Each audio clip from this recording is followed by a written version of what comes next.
estar nuevamente de vuelta a esta casa de Udápolis y poder compartir con ustedes. Agradezco mucho la invitación y sobre todo los felicito a todos los que han optado el día de hoy, que sé que están con toda la fiebre navideña haciendo compras, pero que se han conectado a la transmisión para poder conocer un poco ese tema. Habiendo una oferta educativa tremenda en estos momentos en las redes sociales, siempre para mí es un gusto encontrar personas que se interesan por el tema de la seguridad vial, el tránsito, transporte y los temas relacionados. Me imagino que la sala en estos momentos están concurriendo personas que o trabajan en este rubro, ¿no? O desarrollan algún tipo de actividad relacionada a él, ¿no? Sea la docencia, sea el asesoramiento, entre otros. Bueno, nosotros hemos sido invitados para poder desarrollar un curso especializado en el tema de la seguridad vial. Y aquí vamos a pasar directamente ya a tratar el tema. A ver, voy a compartir unas diapositivas. Sé que el tiempo que tenemos es un tiempo muy corto para lo extenso del tema, así que vamos a tratar de aprovechar el máximo posible. Estoy muy agradecido por su participación y su participación simplemente no es la conexión, sino que en el momento oportuno puedan hacer sus preguntas para poder aclararlas, porque esta es una oportunidad que tenemos de poder compartir, ¿no? A ver, eh, nosotros vamos a desarrollar un tema, como ya dijo el doctor Rieder, en 6 sesiones, y estas 6 sesiones van a tratar con respecto al tema específico de la seguridad vial de las medidas de aseguramiento. Escuchen bien este término, ¿no? Aseguramiento del cumplimiento de las normas. Y voy a explicar por qué. Fíjense en esta diapositiva, ¿no? En una política de seguridad vial cualquier gestión, cualquier administración de un Estado, vamos a tener nosotros 3 elementos importantes que la Asociación Internacional para la Investigación del Comportamiento de los Conductores en el año 1975 lo bautizó como la triple E. Y les puso la triple E por sus siglas en inglés. A saber, las 3 E son educación, que bueno, en español es con E, en inglés education, fiscalización y control, que es el enforcement, y el acondicionamiento y servicios o la ingeniería, engineering. Entonces, como los 3 pilares de la seguridad vial que se identificaron en aquella reunión, sus nombres empezaban con E en inglés, es que se le denominó la triple E de la seguridad vial. Pues bien, la educación y formación vial sabemos que consiste pues en todo el proceso que se va a desarrollar dentro de una sociedad para que los ciudadanos sean funcionales en el uso del espacio público. Y aquí quiero plantear el primer punto del problema. Nosotros tenemos dentro del desarrollo de la sociedad, dentro de la convivencia social, la necesidad, porque es una necesidad de trasladarnos, de movilizarnos. Y esta necesidad es, bueno, tan importante que incluso dentro de la mayoría de las constituciones o los estados se le considera como un derecho fundamental. Entonces, tenemos un espacio privado y un espacio público, y ese espacio público es el que nos permite el desarrollo de este derecho fundamental, que es a transitar, a movilizarnos. Entonces, si nosotros, piensen esto, ¿no? Si nosotros no pudiéramos movilizarnos dentro de la sociedad, dentro de los espacios, no podríamos acceder quizás a la educación, a la salud y a otros. Es por ello que el legislador ha tenido la necesidad de crear todo un mecanismo para que este uso del espacio público sea seguro.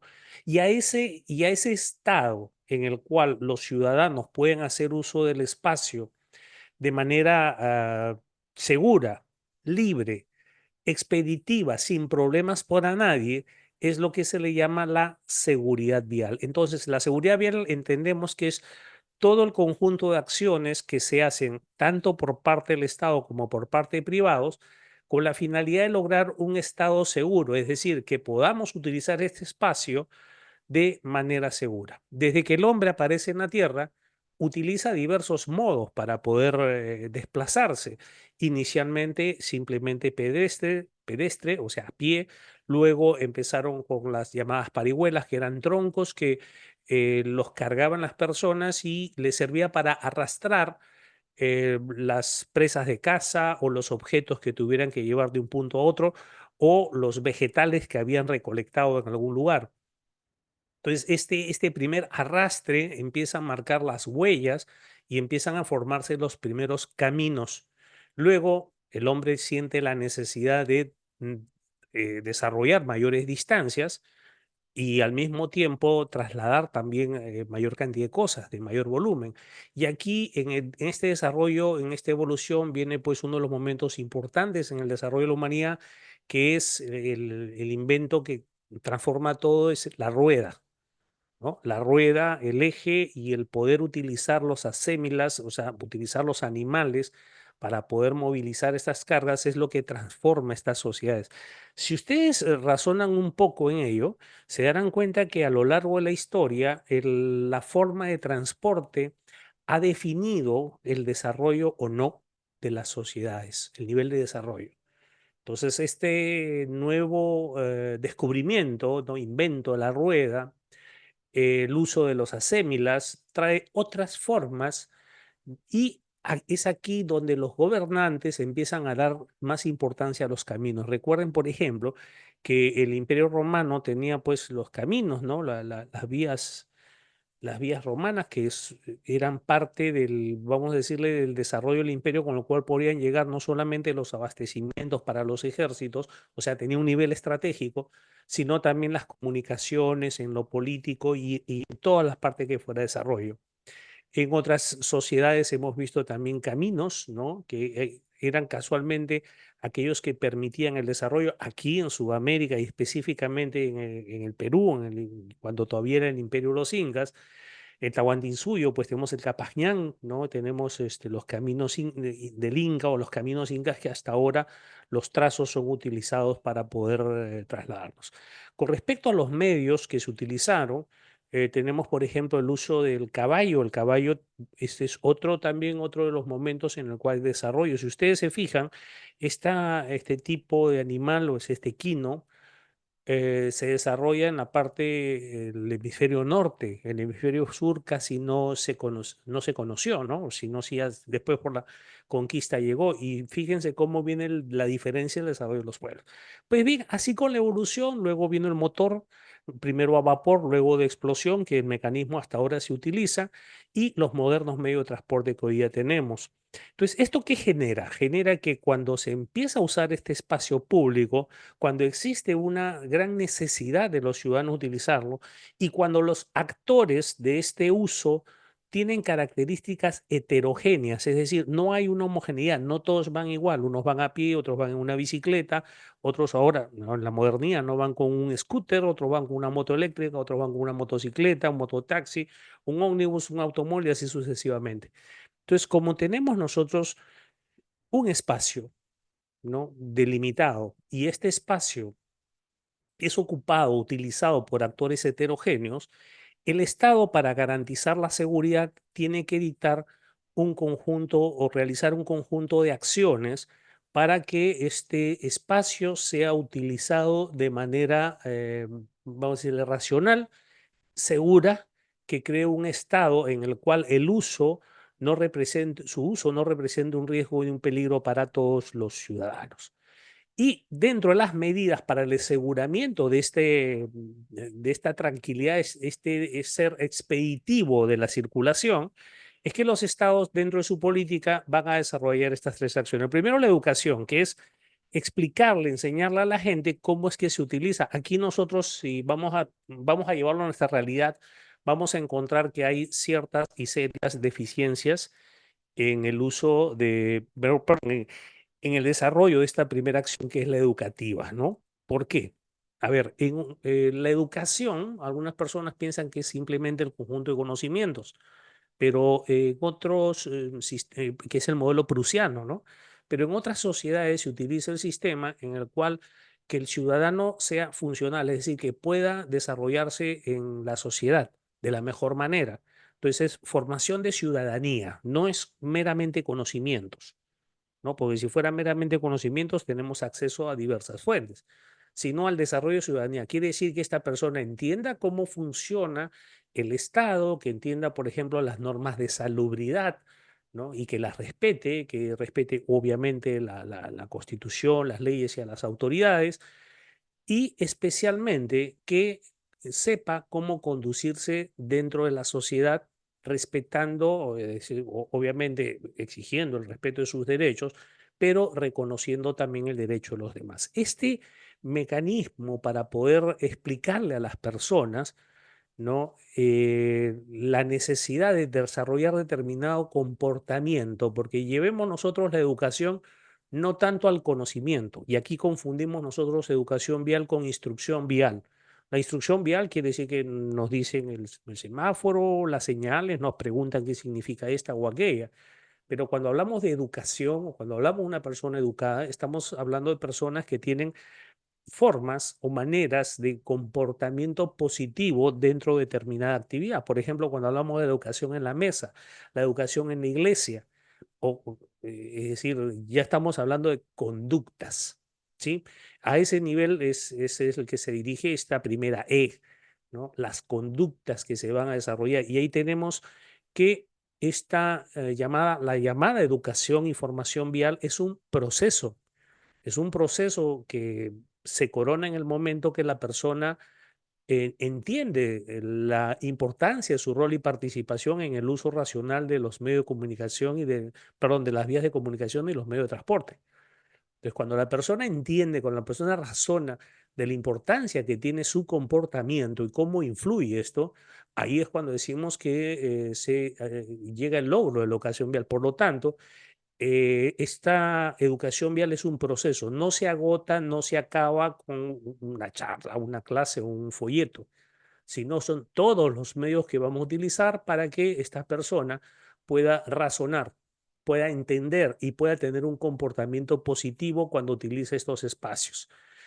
En educación e información vial, no sé qué nota le pondríamos nosotros al Estado peruano, pero en otras latitudes, por ejemplo, sin ir muy lejos, en Argentina, ¿no? Ya forma parte de la currícula educativa. Es decir, no es que sea un curso, una materia que se dicta una vez, una semana en el año, o se hace una charla motivadora y ahí terminó. No, sino que es como es transversal entre en varias materias, llega que está ya estructurado todo el proceso, desde la etapa inicial hasta incluso la etapa superior. También hay clases ahí que tienen que ver con este tema.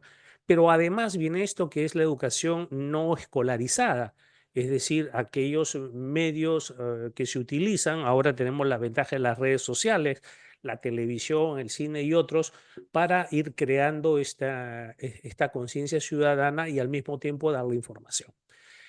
La segunda vamos a saltearnos, es la ingeniería o el acondicionamiento y servicios, o sea, el mantener las vías de circulación. Ustedes saben de que con el adelanto tecnológico, hoy día tenemos vehículos que cada vez desarrollan mayor velocidad y como desarrollan mayor velocidad, necesitan de espacios, ¿no? Para que estén aptos para que puedan ser utilizados de esta manera y el tránsito sea funcional porque, vamos, podríamos decir, bueno, para que haya seguridad los mandamos a todos que circulen a 10 kilómetros por hora, pero eso no es el objetivo, ¿no? Sino que se pueda tener esta funcionalidad en el tránsito y al mismo tiempo que sea seguro. Entonces, aquí es donde viene una de las ramas importantes de la seguridad vial, que es la ingeniería, por medio de los diseños viales, la señalización, las intervenciones en la vía, ¿no? La construcción de las mismas, el diseño, ¿no? Para que sea funcional y expeditivo. Pero también viene la ingeniería con respecto a los vehículos, los mecanismos, y que cada vez tenemos más implementos de seguridad, ¿no? Que antes no se utilizaban, por ejemplo, el cinturón perdón, a ver, parece que nos Nos salimos un momento. A ver, voy a volver nuevamente a la diapositiva. Mil disculpas.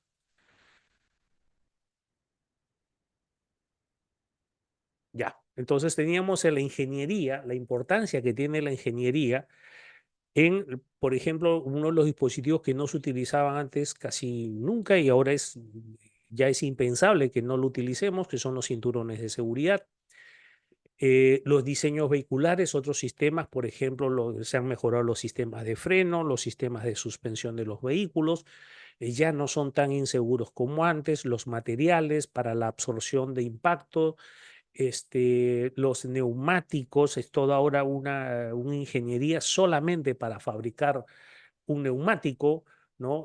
Bueno, los demás sistemas, las formas también de energía que se utilizan y los airbag, ¿no? Las bolsas de aire, las cámaras para el aviso, las alarmas, los sensores, todo esto, toda esta parte de la ingeniería, ¿no? Ingeniería viene de ingenio y los ingenieros aquí tienen bueno, una gran parte de actividad para lograr esta seguridad vial. Y la que nos toca ver en este curso es el enforcement. El enforcement que viene a ser las medidas de aseguramiento que va a realizar el Estado, ¿no? La administración, para garantizar el cumplimiento de las normas.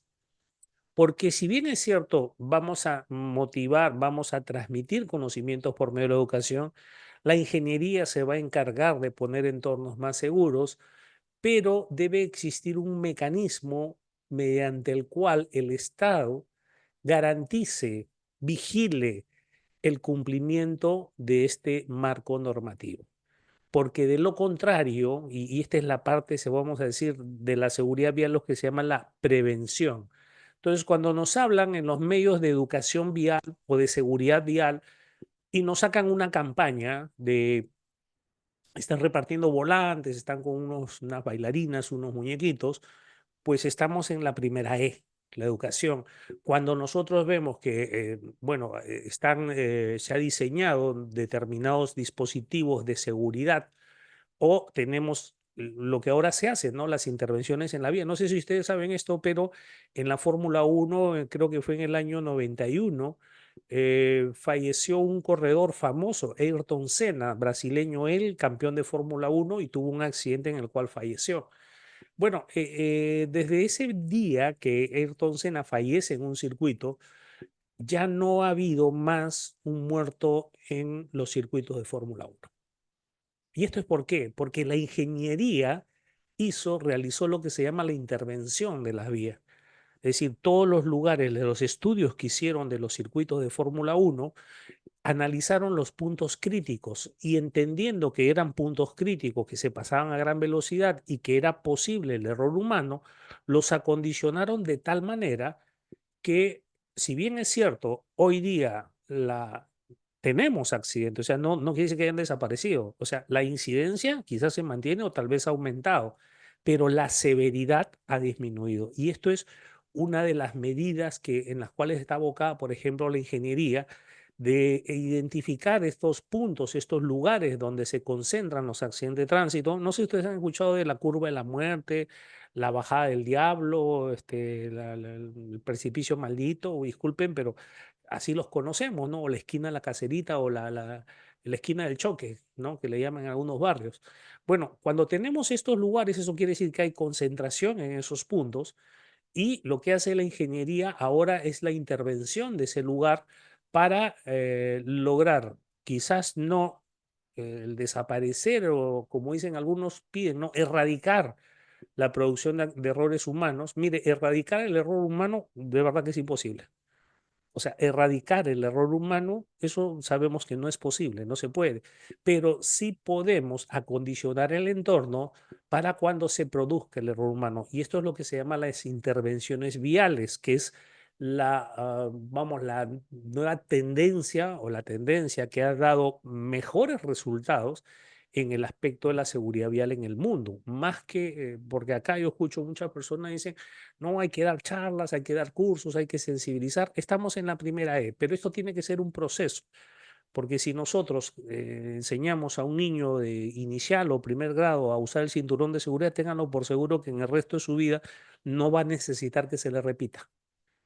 O sea, lo va a tener tatuado y grabado de por vida. No tenemos necesidad de llevarlo a una escuela de conductores y ponerle un curso.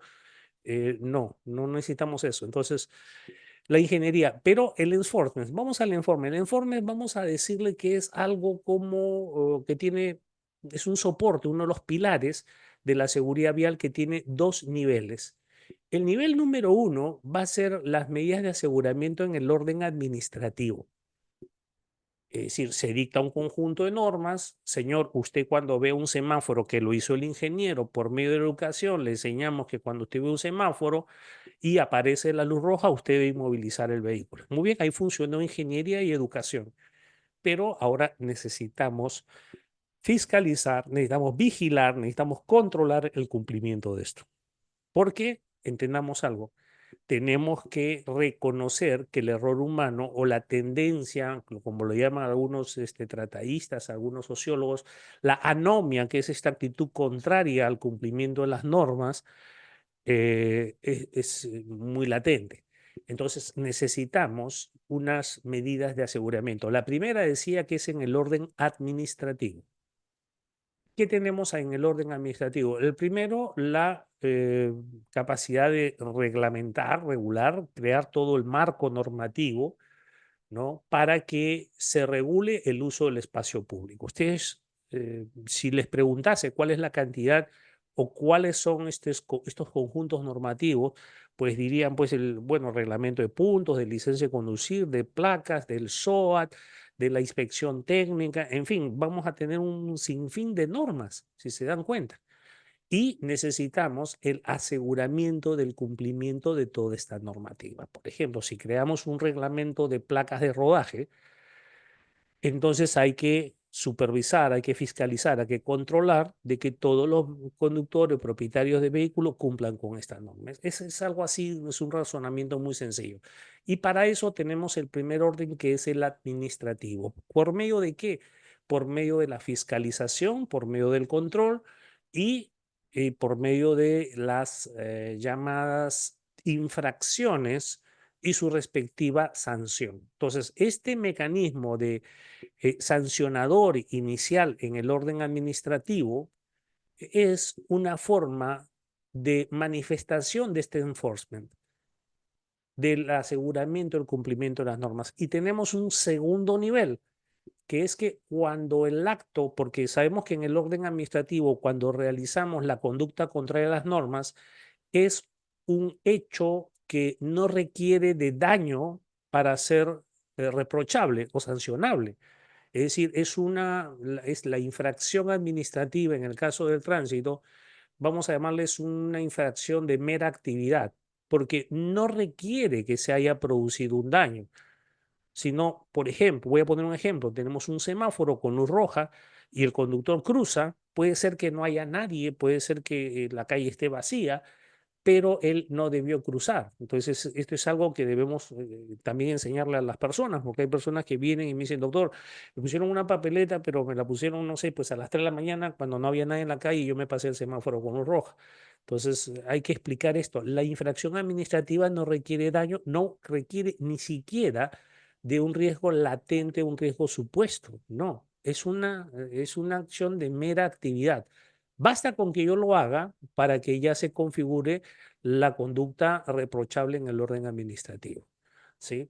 Entonces, ahí tenemos un primer mecanismo que es la fiscalización, tenemos el procedimiento sancionador y la ejecución de las sanciones. Y tenemos un segundo nivel, que es cuando este acto o cuando esta contravención a las normas ha ocasionado daño. Cuando se ocasiona un daño, entonces vamos a tener ahí dos niveles que se van, bueno, hasta tres vamos a tener, ¿eh? El primero va a ser la posibilidad de que aquella persona que padece el daño busque ser indemnizada. Entonces, en la evaluación de los actos, ¿no? Se va a tener en cuenta el cumplimiento o incumplimiento de las normas para determinar parte de la responsabilidad civil, es decir, al deber de indemnizar por los daños ocasionados.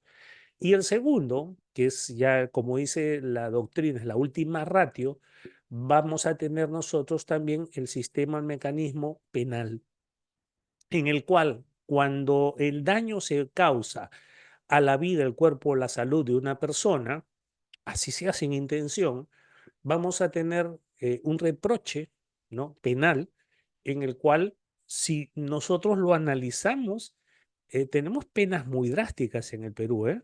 Uno dice, no, las penas no son, sí, tenemos, por ejemplo, ¿no?, el caso de las lesiones culposas, cuando es un hecho de tránsito y se prueba la inobservancia de las reglas técnicas, tenemos una pena de 4 a 6 años, y cuando se produce la muerte, de 4 a 8 años. Entonces existe un alto grado de probabilidad de que pueda ser también efectiva qué es lo único, esta pena, y qué es lo único que se necesita. Se necesita, pues, de que existan estos elementos, ¿no? Una conducta culposa, por cierto, y un daño a la vida, al cuerpo y la salud, sin importar, ojo, sin importar la gravedad, vamos a llamarla así, ¿no? La gravedad de la lesión. Basta con que exista lesión nada más. Y tenemos finalmente, si es que se produce la muerte, pues ni hablar, ¿no? Y ahí te vamos a tener penas entre 4 a 6 años para las lesiones y 4 a 8 años para el homicidio culposo. Entonces, como vemos, todo este conjunto, y vamos a agregar dos más ya por el momento para que lo vayan conociendo, que tenemos también un régimen sancionador en el orden administrativo, que es el que desarrolla Indecopi cuando se trata de servicios de transporte.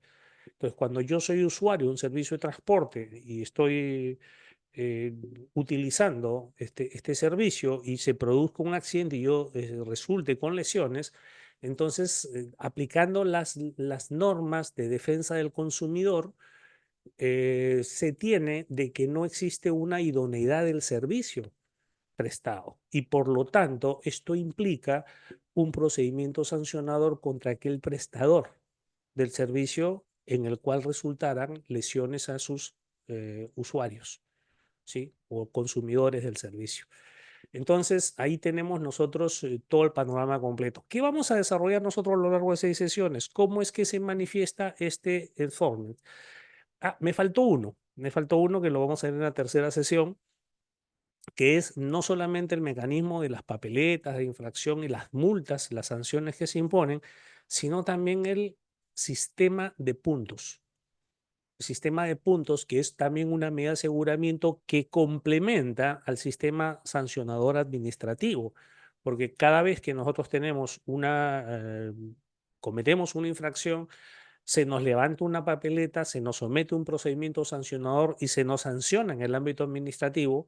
Adicionalmente, ¿no?, entramos a un mecanismo de acumulación de puntos, que esto viene a ser una especie de control permanente. O sea, no solamente si cometes una infracción, sino que si tienes esta conducta recurrente y empiezas a acumular estas sanciones, cada sanción te va a ir acumulando un puntaje que va a terminar en, cuando se llegue al tope límite, a que te suspendan o hasta que te cancelen la licencia de conducir. Entonces, esto es una parte también de las medidas de aseguramiento, ¿no? Otro más que también vamos a ver en otro módulo, que son las llamadas medidas, o las llamadas que se le llaman en el ámbito administrativo las órdenes administrativas, ¿no?, que está conformado por las medidas preventivas, las medidas cautelares, las medidas provisionales y las multas coercitivas dentro del procedimiento sancionador. Entonces, este es el panorama, el detalle de aquello que vamos a desarrollar nosotros a lo largo de estas sesiones para conocer cómo funciona esta del enforcement, o las medidas de aseguramiento de las normas de tránsito, tendientes obviamente con qué finalidad, de lograr la llamada seguridad vial. Bueno, para entender esta parte inicial que vamos a tratar el día de hoy, vamos a ver nosotros las normas de tránsito en el Perú, y específicamente vamos a hablar un poco del reglamento de tránsito. Entonces, para entender esta parte como preámbulo, tenemos que conocer que existen determinadas potestades administrativas, ¿no? Y vamos a ver aquellas que son, porque son varias las potestades. Potestad significa el poder legal que tengo para poder realizar algo, ¿no? Se me da esta potestad, esta facultad, ¿no? Para yo poder realizar algo, el poder legal para realizar un acto.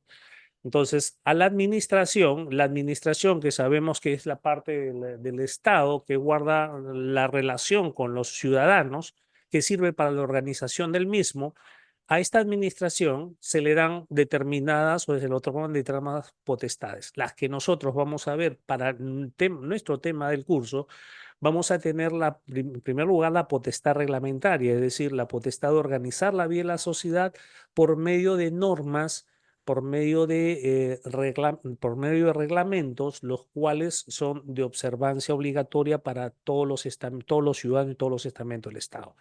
La potestad inspectora o de fiscalización, que sabemos que es una potestad invasiva.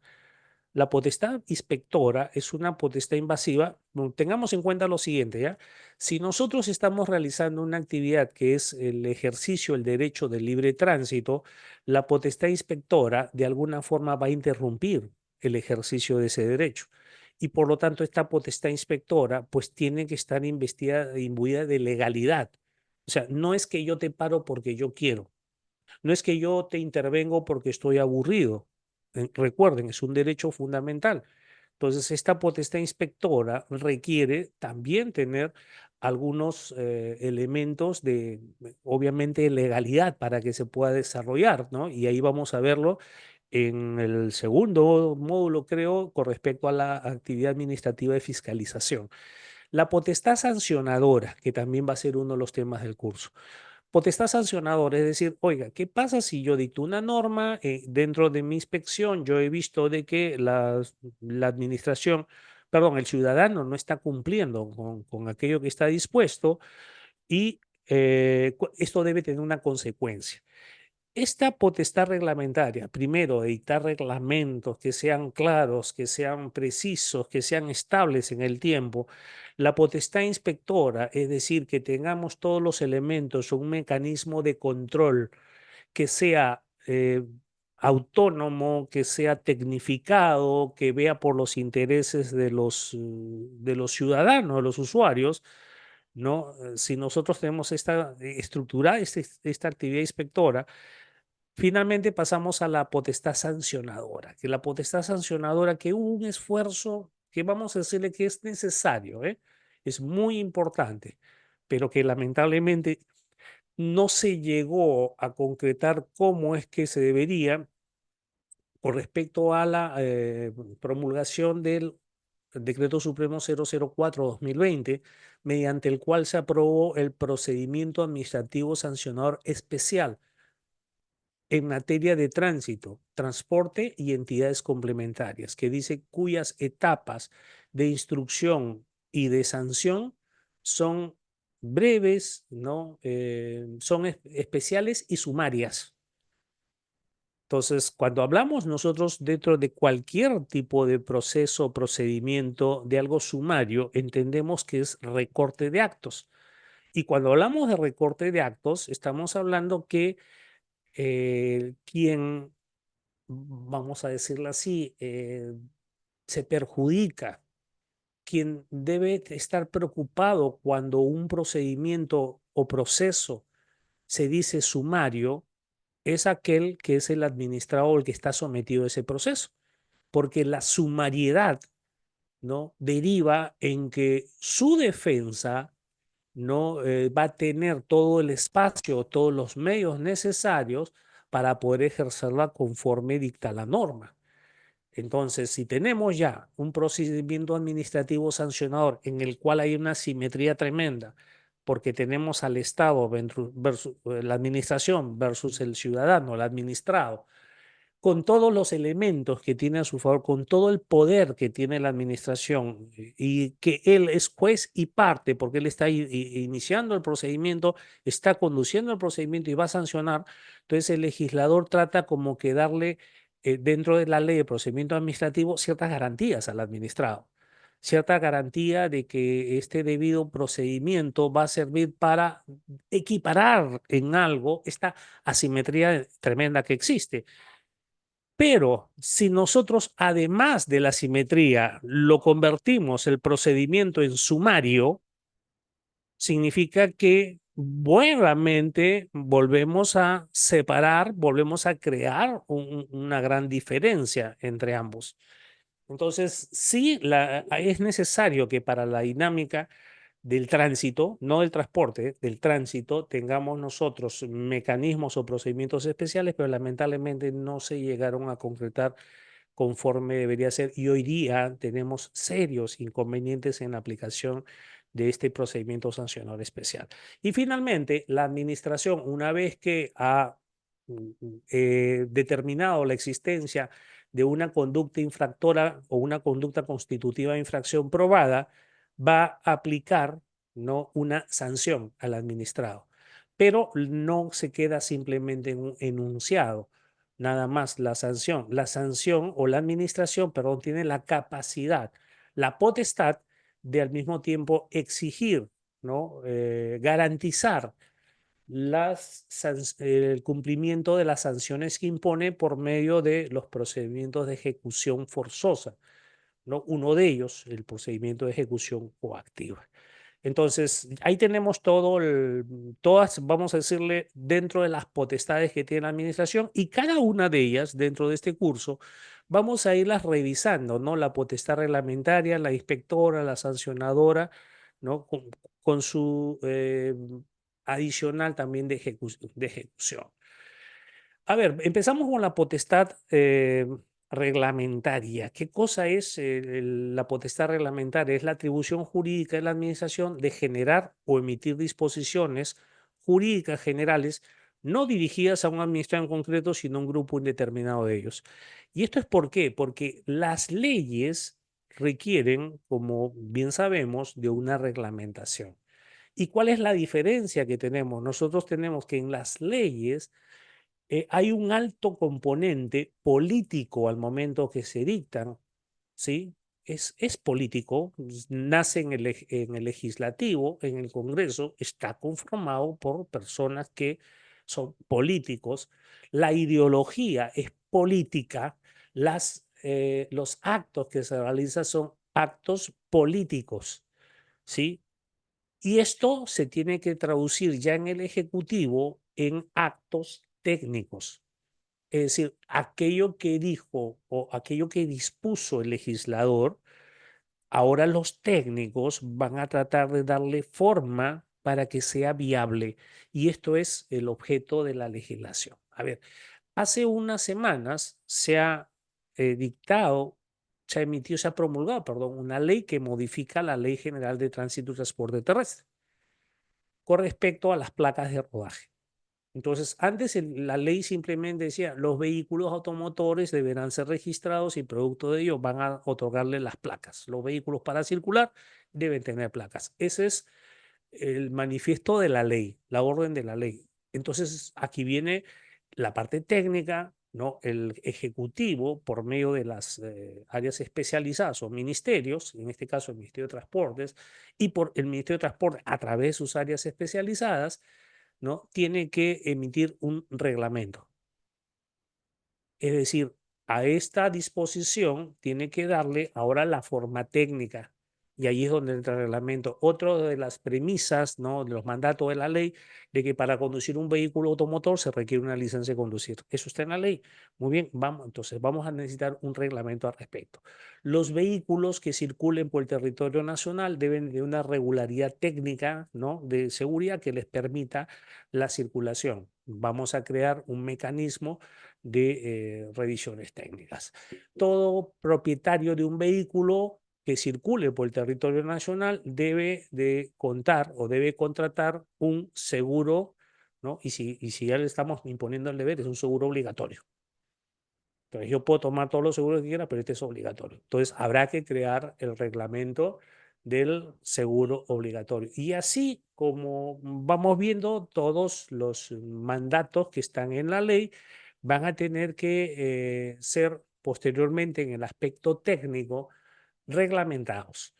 Ahora, las características que tienen estos reglamentos, que tienen un fundamento constitucional, en el artículo 118 de la Constitución, el numeral 8, cuando habla de qué es lo que corresponde, cuáles son las atribuciones que tiene el presidente de la República, una de ellas dice ejercer la potestad de reglamentar las leyes, pero aquí viene la condición, sin transgredirlas ni desnaturalizarlas y dentro de tales límites dictar decretos y resoluciones.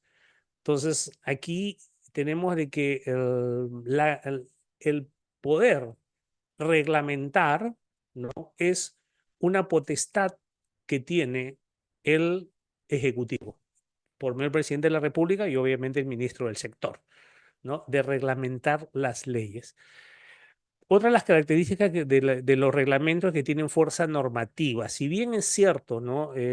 Vamos a decirle, tenemos la pirámide jurídica y tenemos la Constitución, la ley en todas sus formas, y debajo de ello tenemos nosotros las normas por medio de las cuales, proveniente del Ejecutivo y en sus diferentes niveles, se reglamentan, ¿no? Es decir, se traduce en parte técnica los aspectos que han sido contemplados en la ley y por lo tanto tienen fuerza normativa, es decir, son de obligatorio cumplimiento para los ciudadanos, aunque me digan, bueno, pero no está en la ley. No, la ley dijo que usted debe tener una licencia, pero no dice, por ejemplo, las clases, categorías, el tiempo de vigencia, los requisitos, quiénes pueden obtener, quiénes no, qué hacemos con los extranjeros, en fin, todos estos que van. Otra característica que casualmente está en este 118 de la Constitución es subordinación a la ley, es decir, no puede transgredir la ley ni desnaturalizarla. Esto es muy importante porque hay que tener mucho cuidado y vamos a ver que en el aspecto de tránsito vamos a tener reglamentos que sí desnaturalizan la ley. ¿Sí? El reglamento de tránsito tiene muchos aspectos que no coinciden con lo que dispone la Ley General de Tránsito y Transporte Terrestre, la Ley 27181. Y la tercera característica es que la imposibilidad de establecer excepciones a un reglamento mediante un acto administrativo, y esto está dentro de la ley de procedimiento administrativo, ¿no? Eh, o sea, un acto administrativo no puede desconocer un reglamento. No se puede establecer excepción del cumplimiento de un reglamento por medio de un acto administrativo. Y esto está en la ley 5.3 del artículo 5 de la ley de procedimiento administrativo general. Tampoco que se puede contravenir, en el caso concreto, disposiciones constitucionales, legales, mandatos judiciales firmes, ni tampoco se pueden infringir normas administrativas de carácter general provenientes de autoridad de igual, inferior o superior jerarquía, e incluso de la misma autoridad que dicte el acto. Es decir, no puede haber duplicidad, no puede haber contravención, no puede haber confrontación, ¿no? entre normas que tengan esta misma categoría reglamentaria. Entonces, esto es la potestad reglamentaria. Ahora, en el tránsito, nosotros tenemos, y les decía que cuando nosotros salimos al espacio público, tenemos todo este espacio y hay normas que van a regular el uso. Y cuando hablamos del uso, no estamos hablando de la conducción, porque esto es una de las ideas, premisas, paradigmas muy difundido en nuestro medio de que el reglamento de tránsito es una norma para los conductores o de que tienen que conocer a los conductores que van a obtener una licencia de conducir. Nada más alejado de la verdad. No, a ver, ¿quiénes usan el espacio público? Todos. No solamente se regula el uso del espacio público mientras se conduce, sino también la estancia, es decir, la ocupación y el uso del espacio público, como vamos a ver. Entonces, la idea equivocada que tenemos en nuestro país, y yo me imagino que muchos viendo la publicidad y la publicidad ha dicho, reglamento de tránsito. Bueno, eso es para los que van a sacar brevete. Así hablamos en el lenguaje coloquial, ¿no? Brevete, sacar. No es obtener licencia, sino sacar brevete. Y ahora han dicho, oye, pero no es para los que van a sacar brevete, que tenemos que ver los abogados. Disculpen, pero este conjunto normativo de tránsito tiene la particularidad que es un cuerpo legal de cumplimiento para todos los ciudadanos, escuchen esto, todos los ciudadanos que ocupan o hacen uso, sea circulando o sea su estancia, en el espacio público. Entonces, como tenemos una idea, un paradigma equivocado de que el reglamento de tránsito es para los que van a obtener licencia, que es obligatorio que ellos tengan conocimiento, definitivamente, pero todos los ciudadanos, incluso, miren, no solamente aquellos que transitan, sino los que son propietarios de inmuebles, los que realizan actividades comerciales y, muy importante, la autoridad que controla y fiscaliza, todos deben de conocer este cuerpo normativo. Ahora, este cuerpo normativo o la regulación del espacio público tiene un fundamento constitucional, definitivamente sí. O sea, no es que esto aparezca a nivel de ley y a nivel de reglamento. No, para que esta ley exista, por ejemplo, la ley 27181. Tomen nota de esta ley porque esa es la Ley General de Transporte y Tránsito Terrestre, que es la norma máxima, vamos a decir, de máxima jerarquía que tenemos en nuestro país, Ley 27181 del 9 de octubre de 1999, ¿no? En que fundamenta la necesidad de su existencia en que tiene un fundamento constitucional. Y acá tenemos algunos de estos fundamentos constitucionales, por ejemplo, ¿no? que vienen en la Declaración de Derechos, los derechos fundamentales de las personas. Toda persona tiene derecho a la vida, la integridad, su integridad moral, psíquica y su libre desarrollo y bienestar. Bueno, ¿qué más, no? Como vemos nosotros, las víctimas que tenemos accidente de tránsito, que hay dos categorías que son lamentables y terribles, pero pienso yo, hay una que es la muerte, que quizás vamos a decir, no, es la más grave, la más dolorosa, pero vamos, perdemos un ser querido, nos ha tocado a algunos pasar por ello y la vida continúa, pero creo que la peor parte son los lesionados, ¿no? Que los lesionados es una carga permanente, es una forma de empobrecimiento súbito de muchas familias, ¿no? Es el truncar no solamente el desarrollo de la persona que ha sido lesionada, sino de las personas que tienen que hacerse cargo de esta. Entonces, si nosotros tenemos el número uno, a la vida, a la integridad, entonces, ¿qué más? Si sabemos que cuando utilizamos el espacio público hay un riesgo latente de que pueda ocurrir un daño en la vida, el cuerpo y la salud, ¿qué más fundamento, no? A la defensa de este derecho fundamental. 11, sí, el numeral 11, el artículo segundo dice, muy importante, a transitar por el territorio nacional y salir de él y entrar con las limitaciones que por razón de sanidad o mandato judicial o aplicación a la ley de extranjería, es decir, lo que se le llama el derecho al libre tránsito. Y acá tenemos el ejercicio de un derecho fundamental, el derecho al libre tránsito. Vamos a decir que es ah, del ejercicio pleno de la libertad, ¿no? Que de manifiesta ese ejercicio pleno de la libertad. ¿Cuál es? Ir donde yo quiera. Pues cuando a mí me privan de la libertad, lo primero que me hacen es privarme de esa capacidad de locomoción y confinarme a un espacio y no dejarme ir a donde yo quiera ir, ¿no? A la paz, a la tranquilidad, al disfrute del tiempo libre y al descanso, así como gozar de un medio equilibrado adecuado al desarrollo de su vida. Bueno, de más está pues, explicar esto porque lo caótico que tenemos en las congestiones vehiculares, en las emisiones de contaminación, ¿no? Y otros que nos quitan esa paz, esa tranquilidad o la zozobra que tenemos, ¿no? Cuando participamos en el tránsito. A la libertad y seguridad personales, y acá está esta premisa máxima en el numeral 24A, nadie está obligado a hacer lo que la ley no manda ni impedido hacer aquello que la ley no prohíbe. Entonces nos está poniendo un límite ahí que nos dice que el límite del ejercicio de la libertad es la ley. O sea, la ley, por medio de la ley, es el medio que utilizamos para poner los límites a la libertad de la persona o al ejercicio de esta libertad. Entonces ahí tenemos nosotros pues la necesidad que por medio de ley regulemos el uso del espacio público. No se permite forma alguna restricción de la libertad, salvo los casos previstos en la ley. Nadie puede ser víctima de violencia moral, física o psíquica, ni sometido a tratos inhumanos, humillantes. Entonces aquí vuelve nuevamente, ya no es solamente a la vida, su integridad, sino la violencia física. porque existe la denominada violencia vial. ¿Quién no ha sufrido esto que tenemos las condiciones reglamentarias de poder cruzar, por ejemplo, y hay vehículos que han venido a embestirnos, o los vehículos que dan vuelta en las esquinas, que deben ceder el paso a los peatones, pero hemos visto que nos meten el carro, como dicen, ¿no? Nos amedrentan con el vehículo y verdaderamente no se cumple.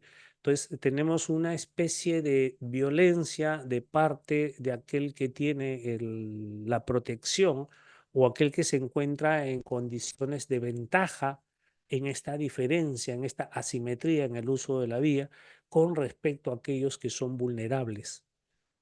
Esta violencia vial se evidencia mucho en los actos que se realizan a diario. Bueno, como derecho fundamental, y aquí vamos a diferenciar el derecho del tránsito, que no es lo mismo que el derecho al libre tránsito, ¿eh? Derecho de tránsito es todo este conjunto de normas o principios que van a servirnos para regular el uso del espacio público. La libertad de circulación no puede entenderse como un ejercicio absoluto de un derecho fundamental, porque sabemos que no, los derechos no son absolutos. Hay restricciones, limitaciones a algunos derechos, ¿no? Y el derecho al libre tránsito no se escapa de ello. ¿Por qué? Porque no es que yo tenga derecho al libre tránsito, es decir, a transitar como yo quiera, ¿no? Sino al derecho que tengo a transitar siempre y cuando yo lo haga conforme a lo que dispone la ley. Entonces, ahí este es un ejercicio del derecho al libre tránsito, el uso legítimo de las vías de circulación eh, dentro de las limitaciones del ordenamiento, las restricciones y cuidados que están dispuestos en la ley, ¿no? Y en los actos emanados por la autoridad competente, entonces ya estamos hablando de los reglamentos. Y tiene esta límite a la libertad y esta reglamentación, este conjunto de restricciones, tiene la finalidad de normar las situaciones fácticas que van asociados a lo que es orden público, la seguridad y el respeto a los derechos de los demás. Todos los actos que realizamos cuando nosotros utilizamos el espacio público son actos reglados. Aquí hay que tener mucho ojo, ¿eh? Escuchen esto, todos los actos que realizamos nosotros en el uso del espacio público son actos reglados y como actos reglados vamos a hacer obligatoria observancia de los reglamentos y el incumplimiento o la inobservancia de estas reglas debe tener consecuencias. Lo que sucede es que nosotros hemos visto las potestades, a lo mejor no están bien desarrolladas, organizadas, no están bien ejercidas por parte de la autoridad y es por ello que nosotros vemos que prima este caos al cual estamos acostumbrados.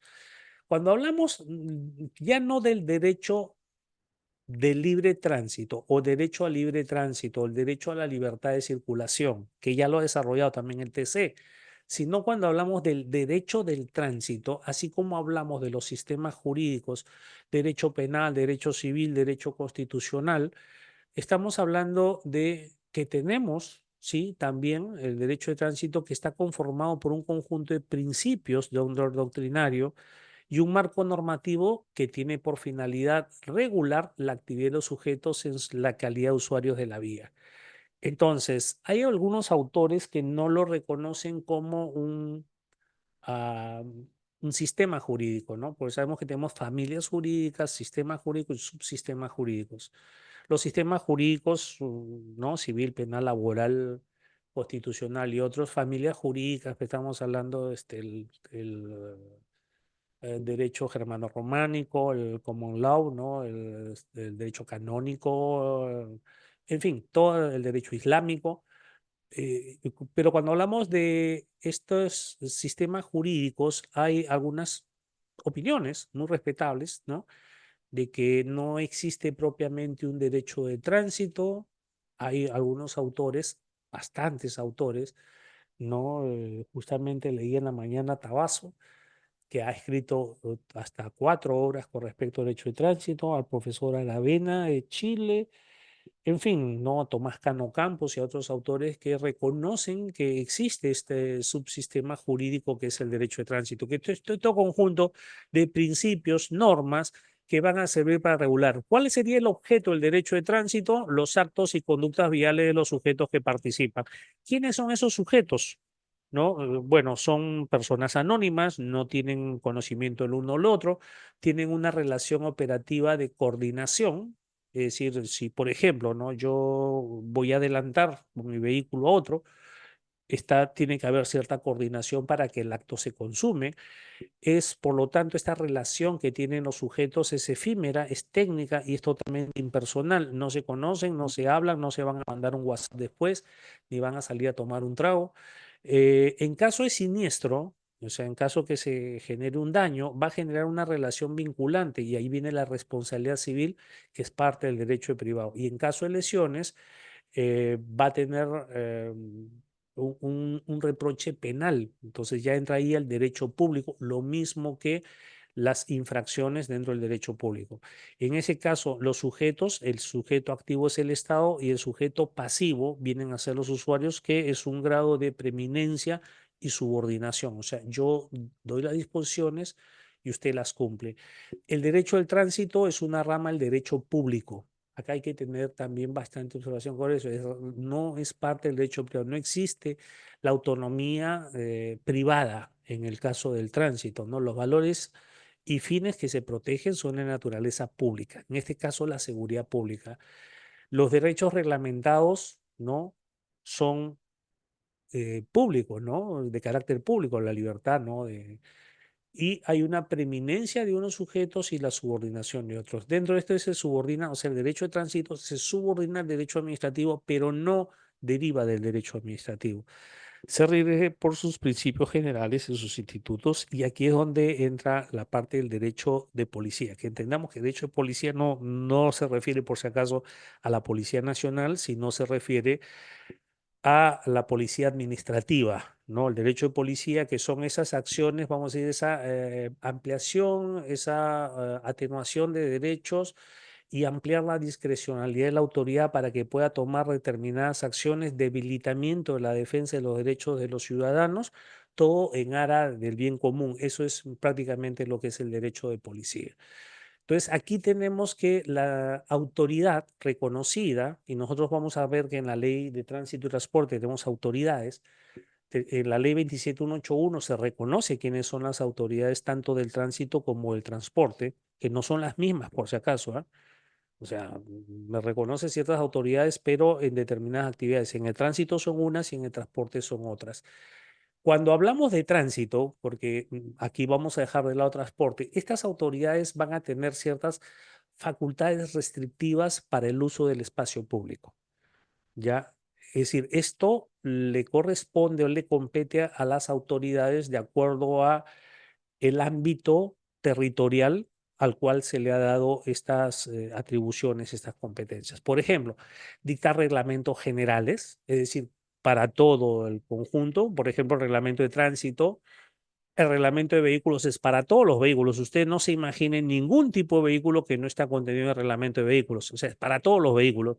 Reglamento de tránsito para todos los usuarios de la vía. Dictar reglamentos especiales, no espaciales, especiales. Por ejemplo, el de transporte de mercancías peligrosas, no materiales y residuos peligrosos. Eso es un reglamento especial. Es solamente para determinadas personas que realizan una actividad específica. Disponer también restricciones momentáneas para el uso de las vías, pero que estén previstas, como por ejemplo las procesiones, los mítines, ¿no?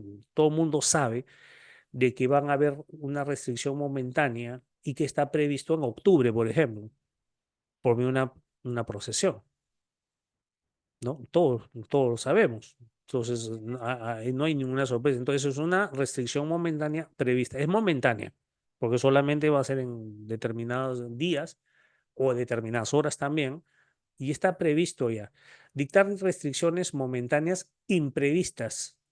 Es decir, aquellas que no están dentro de un cronograma y que suceden de pronto, por ejemplo, un incendio, un accidente, y estas restricciones momentáneas imprevistas generalmente son de facto, es decir, los hace el policía en el momento que ocurre el hecho. Él tiene esa facultad. Fíjese que tiene facultades restrictivas de la autoridad, ese policía de tránsito, y justamente de eso quería explicarle un poquito. Lo vamos a ver en la parte del procedimiento sancionador, cuando dice, no, cualquier policía, no es cualquier policía, es el policía de tránsito. El policía de tránsito tiene determinadas facultades o competencias que no comparten sus demás colegas, ¿eh? Y esto es algo que ya ha llamado mucho la atención. Disponer restricciones momentáneas en virtud de usos prioritarios, por ejemplo, y esto también lo hace el policía de tránsito en el momento. Él pone restricciones, es decir, restricciones a uno, pero le da a otros prioridades para el tránsito, por ejemplo, los vehículos de emergencia, las ambulancias, los patrulleros o las comitivas, ¿no? Disponer restricciones momentáneas en virtud del ejercicio de un derecho, las marchas, por ejemplo, que salen de pronto y hay que hacer esta restricción. Disponer restricciones total para el uso por un tiempo determinado. Por ejemplo, ¿no? Lo que está pasando en estos momentos con la línea 2 del metro, ¿no? Restricción total de uso, pero por un tiempo determinado. Hay vías que se han cerrado completamente para el uso. Disponer cese parcial de una vía. No, aquí tenemos cuando hablamos del cese parcial, que decir que se va a separar un espacio para segregar para determinado tipo de tránsito como ciclovías o lo que se ha puesto en el centro de Lima, macetas o volardos, o cuando se pone un monumento, o se pone, no sé, pues un nacimiento y otro, ¿no? Disponer el cese total de una vía. Cuando las vías, por ejemplo, cese total, la convierto en peatonal. Girón de la Unión, ¿no? Ahora Girón Ucayali y otras vías más, ¿no? Todos los lugares de provincia que voy, incluso en los distritos, encuentro que tienen su vía peatonal, ¿no? Su propio Girón de la Unión tienen, quiere decir que había una restricción total del uso de la vía. Disponer un canon por el estacionamiento, lo que se llama el parqueo, o disponer el pago por un precio del uso, lo que se llama el peaje. Entonces, estas son las facultades restrictivas que tiene y la policía administrativa. Aquí vamos a ver el aspecto de la fiscalización y el control. Es decir, la reglamentación y la fiscalización va a tener esta característica, ¿no? Y dice, tiene un amplio espectro de discrecionalidad o espacio de discrecionalidad, porque se aplica en toda la vía pública y con todos los usuarios. Sumariedad de los actos materiales, es decir, se abrevian muchos procedimientos, ¿no? Un procedimiento sancionador, por ejemplo, una bodega o una fiscalización a una bodega, a una fábrica, a una tienda, no es lo mismo que la que se realiza con un conductor, ¿no? Son actos más breves, por eso dice sumariedad de actos materiales.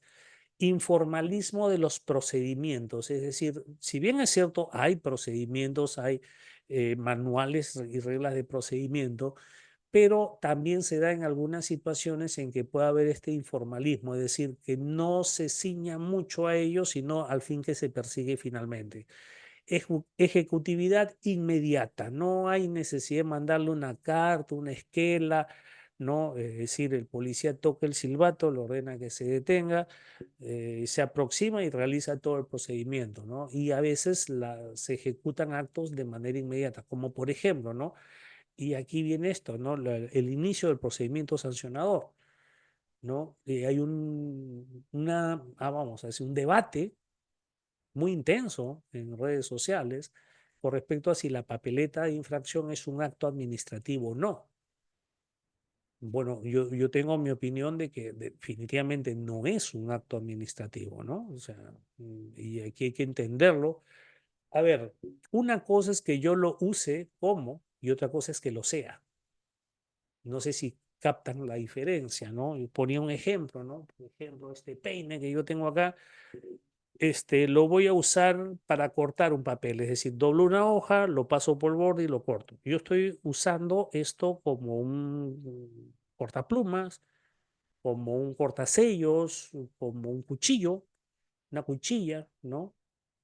Entonces, lo estoy usando como, ¿ok? Porque es práctico y en el momento, pero eso no significa que lo sea.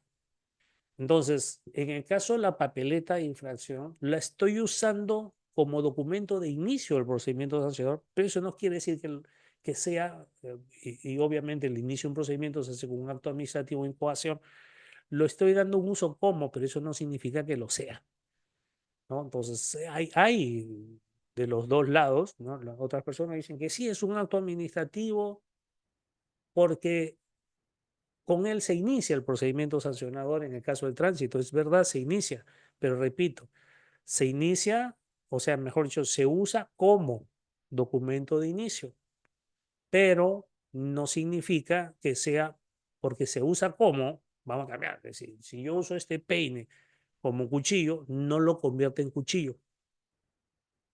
¿Sí? No lo convierte en cuchillo, yo lo uso como cuchillo, ¿no? Es diferencia. Bueno, poderes de atribuciones de decisión y actuación que se les da en ese momento a los efectivos que están haciendo la fiscalización. El control de legalidad es posterior, no es en el acto, es posterior a los que sean afectados. El control y represión se hace en el lugar de los hechos, termina la intervención y se levanta la papeleta en ese acto.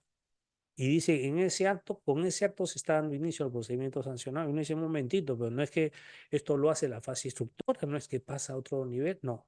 Ahí tenemos una característica más. Continua amenaza de sanción. Veía hace poco un reportaje en el cual se quejaba, ¿no? Unas personas de que decían, ¿por qué se ha escondido el fiscalizador detrás o está en un carro grabando a los que pasan? Se portan como delincuentes. A ver, acá tiene que haber una continua amenaza de sanción. Es decir, yo tengo que sentirme en la vía que estoy siendo observado en todo momento. O sea, yo no, miren lo absurdo, ¿no? Exigirle a los fiscalizadores que tienen que estar visibles para que yo me porte bien. Es algo así como, no sé, pues usted está con otra pareja, viene su esposa, lo encuentra y usted le echa la culpa a ella, le dice, tú pues que te vienes acá a mi trabajo a la hora que no debes, tú tienes la culpa.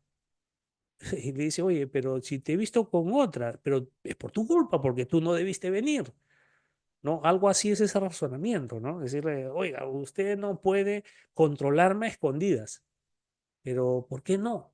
Porque es como que usted me esté poniendo una trampa, pero no te pongo una trampa porque tú te tienes que portar bien y tienes que sentir que tienes una continua amenaza de sanción. Es decir, en cualquier momento, cualquier lado, no sé dónde van a estar y yo tengo, por eso tengo que portarme bien.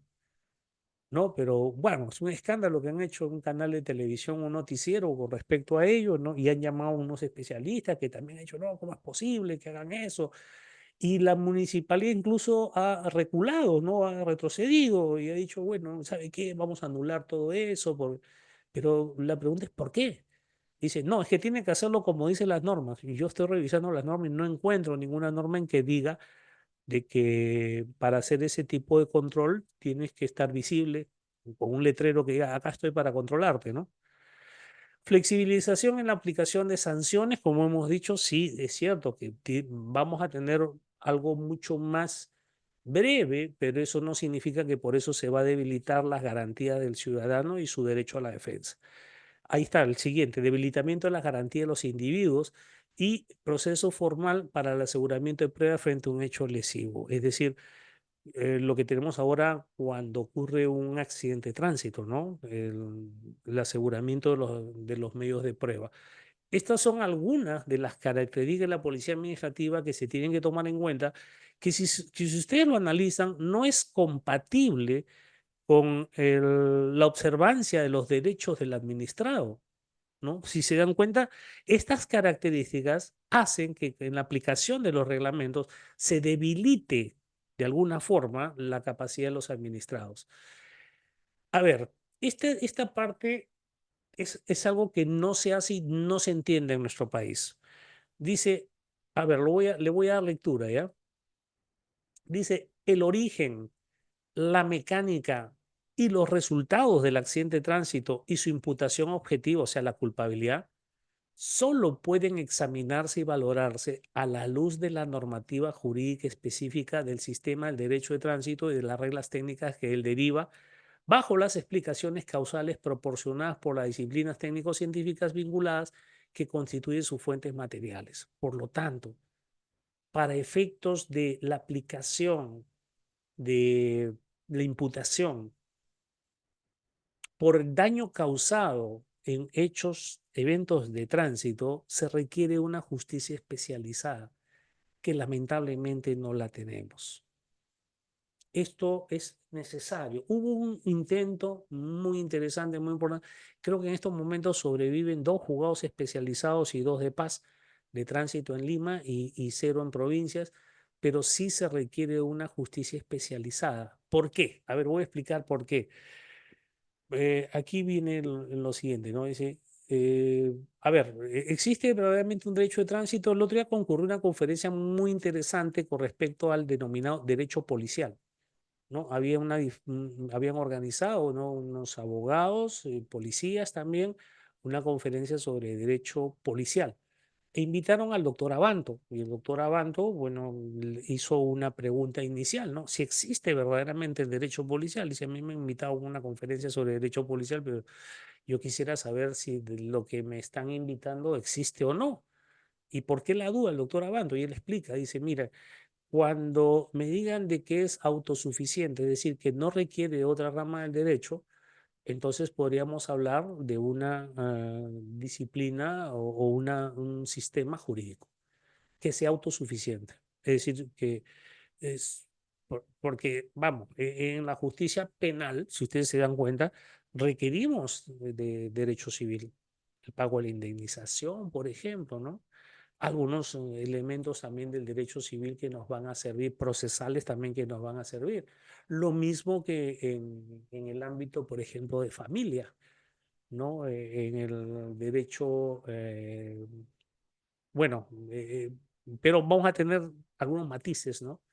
Pero dice que para poder determinar que existe, estamos hablando de algo que es autosuficiente.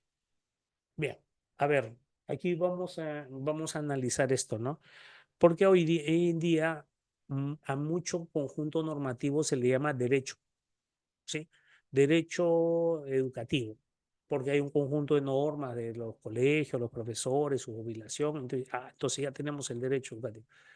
El derecho, le llaman ahora, hay este conjunto de normas de minería, derecho minero. Un conjunto de normas de pesquería, derecho pesquero.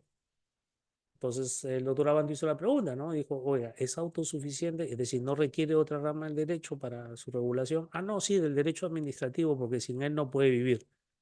Entonces dice, listo, ya está, no podemos hablar de un... En el caso del derecho de tránsito, si bien no posee una autonomía científica, va a presentar unos rasgos diferenciados, instituciones y principios, que esto es muy importante. Tiene principios, ¿eh?, que justifican otorgarle una autonomía didáctica o técnica, no propiamente procedimental, ¿no? Tiene una autonomía funcional respecto al derecho administrativo y de policía, por lo tanto es autosuficiente. Tiene parte de derecho sustantivo, o sea, regula actos y relaciones. Derecho objetivo, tiene procesos y procedimientos. Y tiene también derecho sancionador, porque tiene su propio reglamento de procedimiento sancionador especial. Eh, y esto sí hay que mejorarlo, porque la verdad tiene muchas lagunas este reglamento. A ver, esto es junto a lo que decía, ¿no? Y esto es para que nos quede como una idea fuerza de la clase el día de hoy. Entre el derecho civil, penal y el de tránsito existen diferencias conceptuales esenciales en sus en respectivas naturalezas: objeto, sujetos, principios, instituciones y fines. Incluso con el derecho administrativo, lo que origina una esfera de autonomía técnica funcional al derecho de tránsito. Aquí viene esto.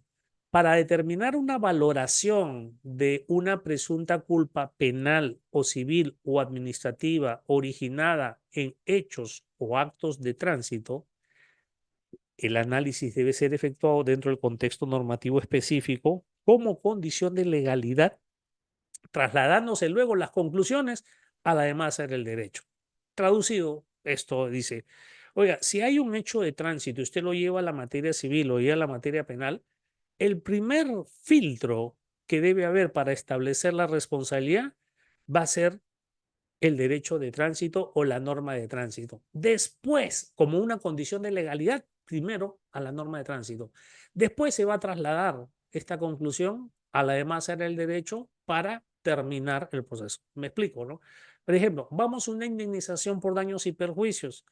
Y dice, sí, pero ahí tenemos que los elementos de la responsabilidad civil son el daño, ¿no? La antijuricidad, el factor de atribución, ¿no? Y la relación causal.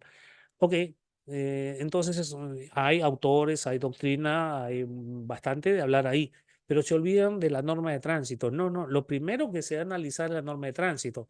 Ahora, se ha difundido mucho que en los casos de demandas civiles, cuando dicen el daño, ya, un daño entendemos qué es, ¿no? Pero cuando hablan de la antijuricidad, dicen, no, es una antijuricidad, es una responsabilidad objetiva porque es una responsabilidad por riesgo. Perdón, esto está normado. Si bien es cierto, no hay un contrato, no es no, vamos a decir, muchos dicen, no es contractual porque no hay contrato, pero hay un deber legal que cumplir. Entonces, la antijuricidad no se llega a concluir diciendo, bueno, a la antijuricidad es general porque es el deber general de no dañar. No, no, no, aquí es algo de lo que tenemos. Y el otro es en el ámbito penal, ¿no? En el ámbito penal también, porque dice, oiga, vamos a hacer el análisis de las conductas. Y empiezan a hablar, ¿no? De Roxin, la teoría de los roles, ¿no? Pero perdón, hay un reglamento. Y un reglamento tiene prescripción técnico-normativa, es decir, un conjunto de actos reglados. A ver, quiero girar a la derecha, giro a la derecha y atropello un peatón. Entonces se empiezan acá los autores, cuando les preguntan, bueno, ¿y qué pasó acá? Bueno, no, la imprudencia aunado a la falta de atención del peatón, el mismo que no cumplió con las normas de defensa propia y sin acatar, ¿no? Y ponen todo un rollo así, cuando en realidad esto es un acto reglado. ¿Qué dice? Que los vehículos que giran, ¿no? Deben ceder el paso a los peatones. Punto. No hay más que discutir. Y está ahí, está en un artículo. Entonces yo no necesito todo ese verso, ¿ya? No, es un acto reglado, ¿sí? Todo conductor que va a cambiar de dirección debe ceder a los peatones que estén cruzando. Ya está. No hay más que decir. Y ahí está todo. Ahora bien, esto no lo vemos en el momento que se sentencia, ¿no? Es decir, cuando se llega a esta conclusión. Y es algo muy simple, pero que no se está haciendo actualmente en nuestro país. Bueno, las normas de tránsito en general, ¿no? Deben estar fundadas en una disposición legal. Bueno, el principio de legalidad es de alcance general, no particular. Se trata de una actividad del Estado, no realizada por particulares. Regula lo público y lo privado solo cuando tiene trascendencia. Por ejemplo, ¿no? Vamos a ver que en el reglamento de tránsito hay disposiciones con respecto a los propietarios de vehículos. Esto es privado. A los propietarios de inmuebles, a los propietarios de talleres. Entonces estamos hablando de privados, sí, también en privados cuando tiene trascendencia. Tiene una función preventora, debe ser motivada, o sea, no podemos tener una norma de esas facultades restrictivas que tenemos de hacerla por hacer. Debe ser justa e igualitaria, es decir, no puede estar causando perjuicios, pero sí con defensa especial a aquellos usuarios vulnerables. Se trata de un derecho que abarca lo local, ¿sí? Es decir, el espacio público debe ser proporcional, ¿no? En igualdad de condiciones, puede ser permanente o temporal, es decir, sí es verdad que se puede cambiar, puede ser mutable, es decir, puede cambiar en algún momento y está sujeta a revisión judicial. A ver, nosotros tenemos una organización en nuestro país que data del año 1941. Actualmente, la norma de mayor jerarquía que tenemos en nuestro país, si vamos a la pirámide jurídica, es esta ley, la ley 27181, que le voy a dar a Reader para que lo ponga ahí en el aula virtual, ¿no? La versión actualizada a la fecha de la ley 27181, que es la Ley General de Tránsito y Transporte Terrestre. Como dijimos en un inicio, ¿no? La ley simplemente va a dar las disposiciones desde el punto de vista político y la parte técnica va a ser la parte reglamentaria. Entonces, en la ley vamos a encontrar, por ejemplo, todo conductor debe tener una licencia de conducir. Bueno, vamos a tener un reglamento que va a desarrollar hasta el cansancio, hasta lo más mínimo, todo el sistema para emisión de licencia de conducir. Y va a decir, por ejemplo, todos deben de contratar un seguro. Vamos a tener un reglamento que va a ser sobre el seguro obligatorio y así sucesivamente. Esta ley 27181 data del 9 de octubre de 1999, tiene 36 artículos, 2 disposiciones complementarias, 4 transitorias y 3 finales. Como ven, no es un texto muy amplio, pero sí muy importante su conocimiento para entender cómo ha organizado nuestro país la parte del cumplimiento de las normas. Y aquí yo voy a hacer una pequeña crítica a mi humilde criterio. No deberíamos tener nosotros una ley de tránsito y transporte o de transporte y tránsito unidas, porque estamos hablando de actividades que si bien es cierto, tienen una génesis en el tránsito, porque, a ver, lo voy a explicar ya. Tránsito viene etimológicamente de una palabra griega de transit, que es ir de un lugar a otro. Y cuando hablamos de transporte es transitar portando o llevando algo. Entonces tenemos tránsito y transporte cuando el tránsito se realiza con la finalidad de llevar algo. Entonces, transporte es tránsito. Si vamos desde el punto de vista técnico, no se escapa al tránsito. El transporte se realiza dentro del tránsito. ¿Cuál es la única diferencia? Que hay reglas de cómo llevar determinadas cosas. Eso es lo único. Y entonces, ¿qué es lo que se regula en el transporte? Se regula la prestación de un servicio, cosa que no se regula en el tránsito. En el tránsito son las normas generales de circulación. Entonces, si lo razonan así, se van a dar cuenta y dicen, no, el tránsito debe tener su norma aparte y el transporte debe tener la suya aparte. No se pueden mezclar las dos. Porque si ustedes se dan cuenta, en esta ley 27181, empezando por el título nada más, es Ley General de Transporte y Tránsito Terrestre. O sea, si va la relación género-especie, lo han invertido. Segundo, las normas, las reglas, las leyes relacionadas al tránsito, no, por su misma complejidad y sus mismas características, no pueden ser las mismas que se apliquen al transporte. O sea, no regulan lo mismo, es lo que quiero que se entienda. Entonces, aquí, como los dos son trans, lo pusieron en una misma norma. Y ahí es donde tenemos uno de los graves problemas dentro de la normatividad de tránsito en el Perú. En que lo que debemos de tener es una norma, una ley especial de tránsito, como la tienen todos los países. ¿Eh? Si usted revisa en todos los países, tienen una ley de tránsito. Algunas personas me dicen, doctor, pero no, pues una ley de tránsito, si basta con un reglamento. No, lo tienen en ley, lo tienen en ley. No están en un reglamento, es decir, la jerarquía normativa es de ley. Y sí, yo con esto no lo estoy diciendo que no tengamos una ley de transporte. Es necesario, pero si se dan cuenta, la regulación del acto es distinta a lo que dice la norma de tránsito, que es el ejercicio de un derecho fundamental. El transporte no es un derecho fundamental. La pesca no es un derecho fundamental. ¿No? La minería no es un derecho fundamental, es una actividad. Las telecomunicaciones no es derecho fundamental. Entonces, el tránsito sí. Y el tránsito tiene la particularidad que los actos que se realizan pueden poner en riesgo la vida. Uno me dirá, doctor, pero en el transporte también. No, porque si te das cuenta, todo lo que pone en riesgo en el tema de transporte son normas relacionadas al tránsito. No tiene SOA, no tiene inspección técnica, a eso se refiere. O sea, son las mismas de tránsito. Entonces, aquí hay que hacer una separación de las dos, o sea, es hora, ya con el tiempo que ha pasado, el 99 a la fecha, es hora de separar estos siameses. O sea, ya están duritos, ya están grandes como para poder separarlos y que cada uno actúe por su lado. Bueno, aquí tienen ustedes un cuadrito con algunas de las modificatorias de la ley. No vamos a pasar a verlas una por una, pero saben que la más reciente ha sido hace un par de semanas, en las cuales teníamos nosotros que ahora los vehículos menores deben de tener placas, por ejemplo, tanto en la parte posterior como en la parte delantera, las motocicletas. Ahí tenemos una modificación y esto está en la ley. ¿Esto qué quiere decir?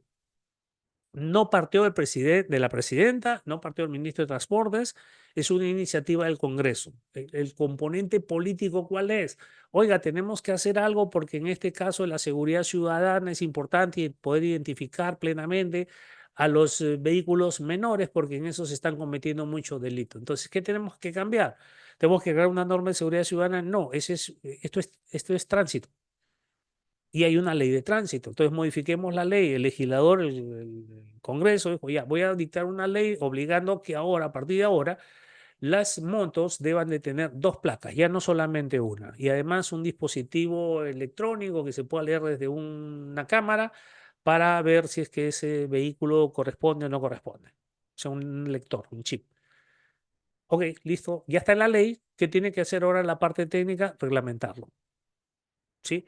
Tenemos una ley de transporte, y pasamos al tema de transporte, ¿no? De transporte en vehículos menores, mototaxi, el servicio de transporte especial en vehículos menores. Ya tenemos la ley, ¿no? Pero, y esta ley dispone que tiene que haber un reglamento, pero todavía no se da el reglamento y por lo tanto no se aplica aún la ley. Estamos a la espera. Entonces, lo que vamos a encontrar nosotros en esta ley van a ser aquellas premisas generales que posteriormente van a reglamentarse. Aquí tienen ustedes un cuadrito, si ustedes ven, una línea del tiempo, ¿ya? En donde como el año 1941 aparece, nace, se promulga el Reglamento General de Tránsito hasta la actualidad, ¿no? De cómo hemos ido pasando históricamente por las normas relacionadas. Miren que aquí tenemos el 41, Reglamento General de Tránsito, el 87, el Código de Tránsito y Seguridad Vial, aprobado por Decreto Legislativo 420, el año 1999, la Ley General de Tránsito y Transporte Terrestre, la Ley 27181, de la cual estábamos hablando hace poco, el año 99, y a partir de ahí, la promulgación en forma progresiva de los llamados reglamentos nacionales. Reglamento del SOA, Reglamento Nacional de Tránsito, Reglamento Nacional de Vehículos, Reglamento Nacional de Administración de Transporte, Reglamento Nacional de Tráfico Ferroviario, Reglamento Nacional de Jerarquización Vial, Reglamento Nacional de Gestión de la Infraestructura Vial y el que todavía no se promulga hasta la fecha es el Reglamento Nacional del Cobro por la Infraestructura Pública, o sea, los peajes.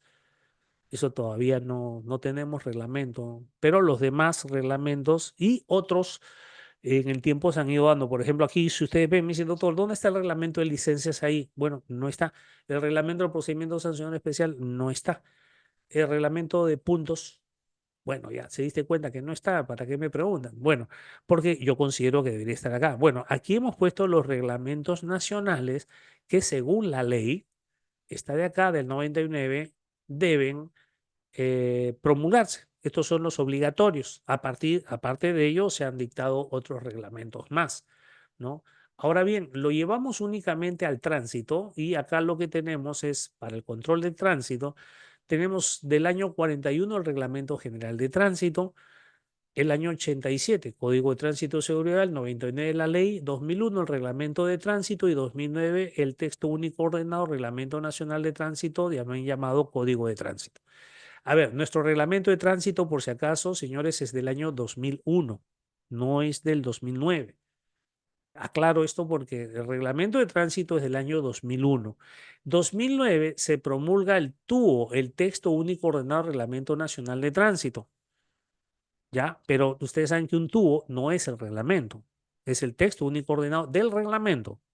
Entonces, el reglamento del año 2001. Ahora, según la ley, dice que qué es lo que debe contener el reglamento de tránsito, normas para el uso de las vías públicas como conductores de todo tipo, vehículos para peatones, disposiciones sobre licencia de conducir y las que establecen las infracciones y sanciones y el correspondiente registro de sanciones, así como las demás disposiciones necesarias. Bueno, nosotros tenemos que el reglamento de tránsito es un tipo de norma que contiene tanto parte constitutiva como prescriptiva. A ver, prescriptiva o proscriptiva porque tiene un conjunto de deberes y prohibiciones. En su estructura lo vamos a ver. Constitutiva porque también da de alguna forma la organización de determinadas actividades o procedimientos. O sea, no solamente contiene deberes y prohibiciones. Ahora, se piensa de que el reglamento de tránsito es una norma, a ver, perdón, no pasamos. Se piensa que el reglamento de tránsito es una norma para conductores, nada más ajeno a la verdad. Fíjense ahí hacia quiénes se dirige el reglamento de tránsito. Administrados en general a la autoridad competente, sí, le da deberes a la autoridad competente. Dice, por ejemplo, cuando se hace una obra, la autoridad competente debe poner señalización. Cuando se produce un accidente de tránsito que es producto de alguna obra inconclusa, un mal estado de la vía, la autoridad competente asume responsabilidad. Entonces, ¿de quién estamos hablando ahí? Autoridad competente. No estamos hablando de conductores, ¿eh? Propietario de inmuebles. Los propietarios de inmuebles no pueden remover las señales. Los propietarios de inmuebles no podrán tener cornisas o salientes. Le está dando disposición a los propietarios de inmuebles, a los peatones, bueno, también, ¿no? Maquinista del tren. El maquinista del tren, cuando se aproximan los cruces de nivel, deberá, ¿no?, tener una alerta. Ya, maquinista del tren. A la autoridad ferroviaria deberá señalizar los cruces, ¿no?, a nivel que tengan con intersecciones con el tránsito. O sea, está dando disposiciones para ellos. A la Policía Nacional también le da disposiciones. El policía debe investigar los accidentes. El policía debe aislar esto. El policía cuando dirige el tránsito debe apagar el semáforo. También tiene normas relacionadas al policía asignado al control de tránsito, que es otra categoría que también está ahí. A los ocupantes de vehículos, a los propietarios de vehículos también, ¿no? A los propietarios de garaje. El propietario de garaje que recibe un vehículo que aparentemente ha sufrido un accidente de tránsito tiene que dar cuenta. También hay disposiciones para él. Los instructores de manejo. A los centros emisores de licencia de conducir, cuando verifiquen de que el postulante no ha cumplido o con los requisitos o que presenta alguna deficiencia física posterior, pues obviamente a la obtención de la licencia. Entonces, fíjense que el reglamento de tránsito no tiene disposiciones solamente para los conductores, sino para un grupo muy grande de la sociedad. Ahora, con respecto a los conductores, también tiene gran variedad. Tiene para los conductores en general, lo de servicio público, lo de moto, lo de mototaxi, el vehículo de emergencia, el de mercancías, a los conductores de ciclos, o sea, bicicletas o triciclos, a los de que tienen animales, a los vehículos de movilidad personal y a los de maquinaria amarilla o maquinaria verde. Esta es la estructura del reglamento de tránsito actualmente en nuestro país. Observen ahí cómo yo he hecho un esquema, ¿no?, para que ustedes lo tengan con respecto al accidente de tránsito, y vemos que el accidente de tránsito se divide en títulos y estos a su vez en capítulos, y los capítulos tienen determinada cantidad de artículos y también secciones, diversas secciones. Entonces vamos a ver que el reglamento de tránsito consta de 6 títulos: disposiciones generales, autoridades competentes, de las vías, de la circulación, del registro vehicular, de los accidentes y SOA, de las infracciones y sanciones. Asimismo, tiene disposiciones complementarias y transitorias y tiene anexos, que hasta la fecha son 4. Los anexos son los cuadros de infracciones, lo que nosotros llamamos también escala de multas, ¿no? A ver, los capítulos en los cuales se divide, si ustedes miren la cantidad de artículos que tiene cada título, se van a dar cuenta que el más, se puede decir que tiene mayor cantidad de artículos es el de la circulación. ¿Y por qué tiene mayor cantidad de artículos de la circulación? Porque este tiene que ver con todo lo relacionado a los actos, las acciones o la prescripción técnico-normativa que tienen que seguir tanto peatones como conductores de vehículos, de ciclos y vehículos de movilidad personal cuando hagan uso de la vía. Por ejemplo, ¿no?, la licencia de conducir, la regla de circulación, las velocidades, las reglas para adelantar, el derecho de paso, los cambios de dirección, la detención y estacionamiento. Es decir, todas las maniobras o los actos que, si no se sigue la prescripción técnico-normativa, van a devenir en daño y por lo tanto se denomina accidente de tránsito y va a tener tanto responsabilidad civil como penal según corresponda. Entonces, ahí en ese título cuarto es donde tenemos, vamos a decirle, un núcleo fuerte de los actos. Otro que tiene también gran cantidad de artículos, si se dan cuenta, es el de las infracciones y sanciones, ¿no? Porque ahí van a tener todo lo que es el procedimiento sancionador, la clasificación de sanciones, la calificación, las medidas preventivas y otros, lo que van a encontrar posteriormente en el anexo. Y en tercer lugar, tenemos importancia aquí de los artículos correspondientes a las vías de circulación. Y vamos a explicar ahora por qué. A ver, autoridades de tránsito. Este cuadrito también se los dejo ahí porque en este cuadro ustedes pueden ver las competencias que reconoce la ley, que son competencias normativas de gestión y fiscalización. ¿Quiénes de cada uno de estos actores tiene esas competencias en materia de tránsito? Hemos dicho que no es lo mismo las competencias de tránsito que las competencias de transporte. Y también hemos dicho que la competencia es el poder legal de hacer algo, ¿no? Por ejemplo, los abogados sabemos si vamos a presentar una demanda por, no sé, por alimentos, no vamos a ir al juzgado penal porque no van a decir, disculpe, pero yo no soy competente, ¿no? Tampoco lo vamos a llevar, pues, al juzgado, no sé, pues, de Cieneguilla cuando el demandado vive en Breña, ¿no? Dice, sí, mira, yo, efectivamente, yo soy el que debo llevar esto, pero yo no soy competente por materia de territorio. Por el monto, vamos a ver diversas materias, pero aquí la competencia son tres: normativa de gestión y fiscalización. El MTC tiene competencia normativa, sí, dicta los reglamentos nacionales en materia de tránsito. El MTC tiene competencia de gestión, sí, porque desarrolla y elabora sistemas de prevención de accidentes y también proporciona registro nacional de sanciones. El Ministerio de Transporte y Comunicaciones tiene competencia de fiscalización, no, porque lo hace, sí, pero a través de Sutran. Sutran tiene competencia normativa, no, Sutran no puede dictar normas, pero sí tiene competencia de gestión y sí tiene competencia de fiscalización, lo mismo que su hermana gemela, que son las municipales provinciales. Mire, la municipalidad provincial tiene más competencias que Sutran. Sutran no tiene competencia normativa, pero sí tiene de gestión y de fiscalización. La municipalidad provincial sí tiene competencia normativa de gestión y de fiscalización. Las municipalidades distritales no tienen competencia normativa, entonces cada ordenanza que vean ustedes que dice de que el estacionamiento y que lo llevan al depósito, se están haciendo al margen de la legalidad, porque según el mismo reglamento de tránsito, las municipalidades distritales no tienen competencia normativa, tanto lo prescribe la ley de tránsito como el reglamento de tránsito. Municipalidad distrital, lo siento mucho, sí, yo quisiera que tengan para que solucionen el problema de los estacionamientos, pero hoy día no tienen competencia normativa las municipalidades distritales. Sí tienen competencia de gestión y de fiscalización las municipalidades distritales, sí, pero según disposiciones de la municipalidad provincial.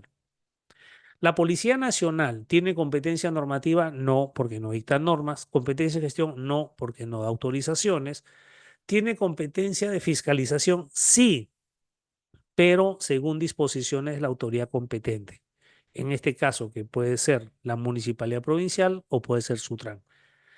A ver, algunas personas, y yo entiendo, ¿no? Me dicen, doctor, pero ¿por qué usted dice que la policía no tiene competencia de fiscalización y la policía es la que fiscaliza? Claro, pero a ver, la ley y el reglamento no pueden asignarle a dos autoridades distintas la misma competencia porque estaría generando un conflicto de competencia.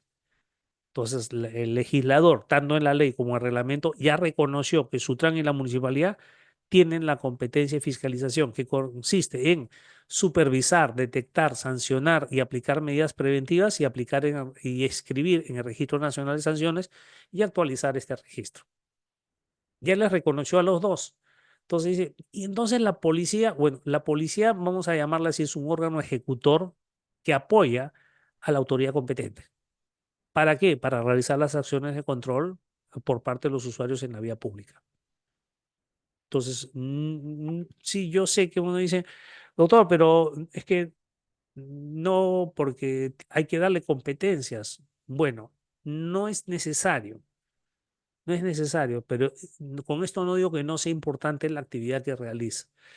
A ver, doctores, finalmente observen ahí uno de los grandes problemas que tenemos nosotros actualmente, y esto tiene que ver con el tránsito. y no tiene que ver con la normativa de tránsito, sino con el cumplimiento de la normativa de tránsito. ¿Y cuál es? Observen esta primera imagen en el ángulo superior izquierdo, ¿ya? Aunque no lo crean, debajo de todo eso hay una vía de circulación. Empezando hay un parque, ahí señores, hay un parque, hay una vereda, una acera, hay una calzada o una pista para que pasen vehículos. Sí, señores, debajo de todo eso está la vía de circulación. Entonces, eso es un espacio público y este espacio público está siendo eh, usurpado, se está haciendo un aprovechamiento de él, se está lotizando. Incluso ya hay municipalidades que le cobran una mensualidad a ellos para que puedan realizar esa actividad, cuando el objeto de creación de la vía de circulación es casualmente para el tránsito, no es para otra actividad. Ahí tienen ustedes, debajo de todo eso, tienen una vía de circulación. Ahora bien, esto si vamos a aplicar o a recordar la teoría de las ventanas rotas, caeríamos pues en que esto alguna vez fue una vía libre y que un día se puso un vendedor y otro día llegó otro más, primero con un plástico, primero con un maletín, después con un plástico en el piso, después pusieron un pequeño mostrador, después, como vendían tanto, tenían un pequeño almacén también ahí de objetos para guarecerse de la lluvia o del sol, ¿no? Pusieron sus toldos, pusieron sus sombrillas y diversificaron la venta de productos. Y hoy día es así como se presenta. Entonces, vemos que este deterioro, como lo dice la teoría de las ventanas rotas, fue gradual. No existe, esto no pasó de un día para otro, mis estimados, ¿eh? O sea, este deterioro que ven ustedes del mal uso del espacio público, porque eso fue construido para que transiten las personas y los vehículos, no para que lo ocupe un grupo y se adueñe de él y realice una actividad comercial. Hoy en día es muy difícil, no digo imposible, pero es muy difícil, ¿no? Como piden algunas personas, erradicar ese tipo de comercio. Porque las acciones de control que dice, vamos a hacer un operativo y tenemos 300 policías, 200 serenos, un tanque, un misil, hemos traído a Rambo, tenemos metralletas, lanzallamas. Disculpen, pero si no es sostenible, no sirve. Esto se hace un día, el operativo sale bonito en las cámaras, al día siguiente lo vuelven a ocupar. A propósito, hoy día vi un operativo en Caquetá, en el Trébol de Caquetá, erradicando ambulantes. Y recuerdo algo, lo vi también el año pasado y el anteaño pasado y todos los años veo que hacen el operativo ahí. Y digo, oiga, pero ¿cómo es eso del operativo? Si se supone que ya lo hicieron, ya no está ocupado. Disculpen, señores, pero si el operativo, la acción de control no es sostenible, otra vez vuelve a suceder lo mismo. Y ellos lo saben. Entonces, ¿qué pasó aquí? ¿Qué sucedió? Bueno, alguien tenía la responsabilidad de cuidar el espacio público. Adivinen quién era quien tenía que cuidar el uso del espacio público, garantizar el uso del espacio público. Bueno, quien sea que usted haya pensado, esa entidad, esa persona, ese funcionario, ese servidor, cuando se puso el primer ambulante con su maletín a vender ahí, debió sacarlo. Porque si no lo hizo y lo consintió y llegó el segundo, el tercero, el cuarto, y ahora tenemos eso, ahora necesitamos 200, 300 policías para poder sacarlos. Y regresan nuevamente, porque no podemos tener a los policías dedicados a tiempo completo a eso. Y esto es lo que quiero que entiendan los ciudadanos. Por los ciudadanos también tenemos un rol importante, exigirle a nuestras autoridades que esta ocupación indebida del espacio público no se deba tolerar en lo más mínimo. Hay personas de una municipalidad. Fui una vez a una consultoría de una municipalidad que salían a la reja de la municipalidad que daba hacia la calle a comprarle a una señora que tenía su termo y una bolsita, un cooler con sándwiches. Entonces digo, ¿y ustedes son de la municipalidad y están, no sé, alentando, fomentando este tipo de comercio? Porque mañana esta señora tiene una crisis de éxito y ya no va a traer un termo y una cajita, ya va a hacer su módulo. Y su módulo primero va a ser ambulante, después lo va a tener fijo, después va a poner mesas, va a poner sillas. Y después van a venir otros que van a decir, acá hay un foco, hay negocio y van a empezar y cuando lo quieran sacar ya no van a poder. Esa es la parte que debemos entender, los ciudadanos. Ahora bien, esto que ven ustedes ahí, ¿saben qué? No es materia de orden público, seguridad ciudadana, de código penal. Eso es tránsito. Esa ocupación de ese espacio está regulado en el Reglamento Nacional de Tránsito y tenemos autoridades para el respecto y tenemos un marco normativo. ¿Qué pasó en esa primera imagen? Eh, Simplemente no se cumple.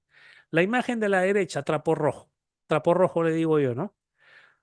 Trapo rojo es dueño de una parcela del espacio público, ¿se dan cuenta? La ha lotizado, la separa para sus clientes, la reserva, pone sus baldes, pone sus parantes y te cobra por el uso del espacio y si no te amenaza.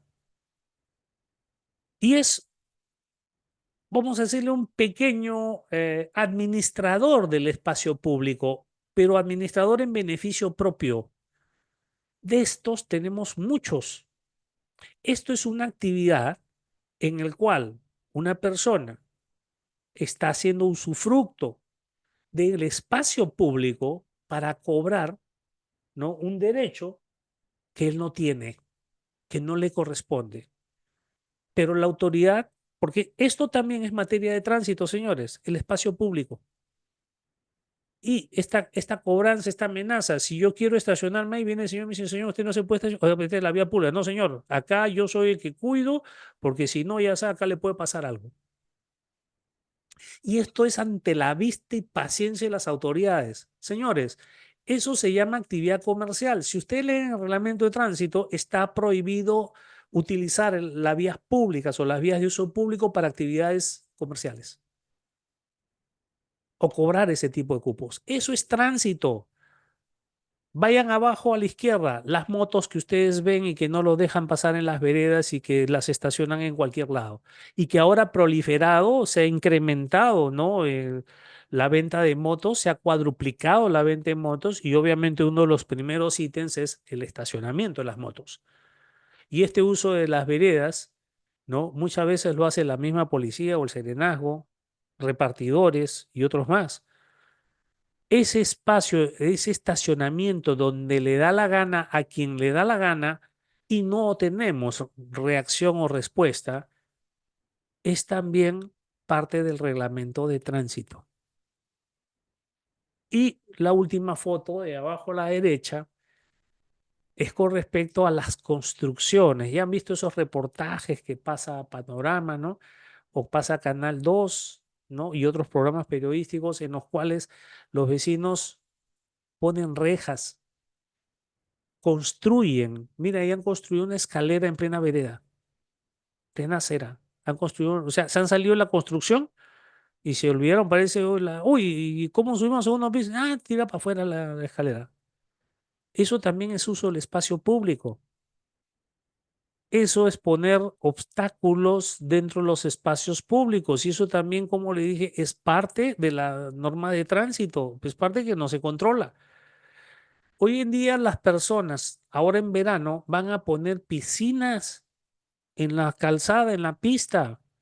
Disculpen, señores, eso es tránsito. Hay que decirle a la policía de tránsito, eso es tránsito, porque es libertad del uso de la vía pública. Miren que el uso de la vía pública, del espacio público, de las vías de circulación, es tan importante para el ejercicio, el TC lo ha dicho, ¿no? Oiga, el derecho al libre tránsito es, vamos a decir, un derecho fundamental que permite el ejercicio de otros derechos, porque si yo quiero tener derecho a la salud, tengo que salir, tengo derecho a la educación, tengo que salir, yo tengo derecho al trabajo, tengo que salir y movilizarme. Entonces, el derecho al libre tránsito es un derecho fundamental que en su ejercicio permite el desarrollo y ejercicio de otros derechos fundamentales. Entonces, estos que estamos viendo acá que ahora en verano van a sacar su piscina. ¿Quién tiene que intervenir? La policía de tránsito. No, no, esa es la municipalidad. No, señor. Ahí sí la municipalidad es la autoridad competente. No es un problema municipal el uso del espacio público, es un problema de tránsito. Lo que pasa es que tenemos la idea de que cada vez que pensamos en tránsito, pensamos en vehículos, en operativos y papeletas. Pero estamos descubriendo que no es así. En otros casos, hemos visto en muchos distritos que están poniendo rejas en espacios públicos, ponen rejas para que no pasen. Y es más, yo he visto que el alcalde de Bellavista, aquí en el Callao, yo soy del Callao, ¿no? Sale en un microondas enseñando las rejas que ha puesto, ¿no? Para que no pasen, por medida de seguridad ciudadana. Ahora, es cierto que la autoridad puede poner ese tipo de restricciones, pero no disminuir, no perjudicar el derecho al libre tránsito, no por decir, no, pero hay unos que hacen algo malo. Ok, entonces también, pues, si sabemos que hay, no sé, pues, bandas que utilizan vehículos automóviles, hay que prohibir los automóviles, o no hay que dejarle pasar los automóviles. Doctor Hay, Marcos, buenas noches. Le habla Rodrigo, doctor. No sé si podemos ir avanzando para terminar ya, porque a las 8:30 tenemos programada otra correcto. clase. Rodrigo, en este momento, gracias por el aviso. Hay otros que están toldeando, que ponen un toldo, tienen el bautizo, tienen el cumpleaños, inclusive un velorio, entonces que no tienen mejor idea que poner un toldo en la vía pública. Y ahí arman su fiesta o lloran a sus muertos utilizando el espacio público. Y nadie interviene al respecto, porque no entienden que estamos haciendo uso del espacio público. Entonces, estos son problemas que se están presentando y que tienen que ver, claro, nosotros lo vemos, como le decía, desde el punto de vista de la seguridad vial, pero el garantizar un espacio público y que éste sea normal y libre para todos, tiene hasta inclusive tutela penal, porque si usted entra al Código Penal hay un delito por interrupción de las vías de circulación. Tiene hasta tutela penal, porque es un derecho fundamental. Y gracias, Rodrigo, por el aviso, porque justamente, y para el cumplimiento del horario, hemos dado por concluido ya el desarrollo de la primera sesión de este curso especializado.